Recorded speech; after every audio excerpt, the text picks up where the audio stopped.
மகர ராசி அன்பர்களோட பெரும்பாலோட எண்ணம் வந்து பாத்தீங்கன்னா குடும்ப ப்ரையாரிட்டி. எங்களுக்கு குடும்பத்தினோட சந்தோஷம் எனக்கு முக்கியம்.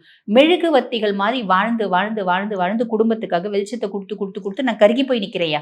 இதுதான் மகரம். இப்ப அப்படி எல்லாம் செஞ்சோம், யாருமே நம்மள பார்க்கலையே. நம்ம கஷ்ட காலத்துல யாருமே நம்மள கை கொடுத்து உதவலையே. அட காசு கொடுத்து உதவ வேண்டாம், ஒரு 4 வார்த்தை நல்ல வார்த்தை. எல்லாரும் நம்மள பாக்குறதே அவாய்ட் பண்ணாங்களே, நம்மள வந்து பாத்தீங்கன்னா அப்படியே கார்னர் பண்ணாங்களே. இப்படி எல்லாம் யோசிக்கிறவங்க இப்ப யோசிப்பீங்க, நம்ம நமக்காக வாழணும். ஊர்ல வந்து பாரு, என் கூட படிச்சோம்லாம் வெளிநாட்டுல போய் வேலைக்கு சேர்ந்துட்டான். ஊருக்கு வரும்போது ஜம்முன்னு நல்ல கோட்டு சூட்டு பூட்டு எல்லாம் போட்டு வர. எனக்கும் ஒரு ஆசை நம்ம அதெல்லாம் போடணும்னு.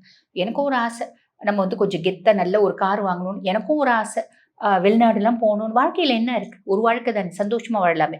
வெளிநாடு போகணும்னு ஆசை, எனக்கும் ஒரு ஆசை. ஃப்ரெண்ட்ஸோட என்ஜாய் பண்ணலாம். இப்படி என்ன ஆசைகள், எனக்கும் ஒரு ஆசை, எனக்கும் ஒரு ஆசை, எனக்கும் ஒரு ஆசை. அந்த ஆசையெல்லாம் நிறைவேறாமையே இருந்துச்சுன்னா அதுல சில ஆசைகள் இந்த காலகட்டத்தில் நீங்க நிறைவேற்றுவீங்க. சனி பகவான் நிறைவேற்றி கொடுப்பாரு. நீங்க சந்தோஷத்தை அனுபவிப்பீங்க. First plus. ரெண்டாவது, குடும்பத்துக்காக ஒரு வீடு வாங்கணும்யா.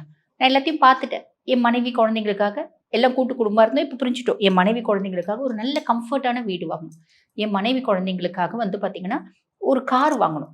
என் கணவர் என் குழந்தைங்களுக்காக நான் வந்து பாத்தீங்கன்னா ஒரு நல்ல வேலைக்கு போகணும், நல்லா சம்பாதிக்கிறோம். என் கணவர் என் குழந்தைங்களுக்காக என்னோட வேலையில சேவிங்ஸ் அப்படின்றது வைக்கிறோம். ஆன்செட் ஆப்பர்ச்சுனிட்டி போகணும். இப்படி நிறைய ஆசைகள். என் குடும்ப சந்தோஷத்துக்காக நான் இது செய்யணும், அது செய்யணும், இது செஞ்சா நல்லா இருக்கும், இது கிடைச்சா நல்லா இருக்கும், குடும்பம் சந்தோஷமா இருக்கும். ஒன்றும் இல்லை, ரொம்ப சிம்பிளா ஒரே ஒரு வீடு வாங்கினா போதும். இப்படிலாம் ஆசைப்பட்டு இருந்தீங்க அப்படின்னா இந்த காலகட்டம் அந்த உங்க குடும்பம் சார்ந்து நீங்க எத்தனை ஆசைகள் வச்சீங்க அதுல சில ஆசைகள் நிறைவேறும் அப்படின்னு சொல்லலாம்.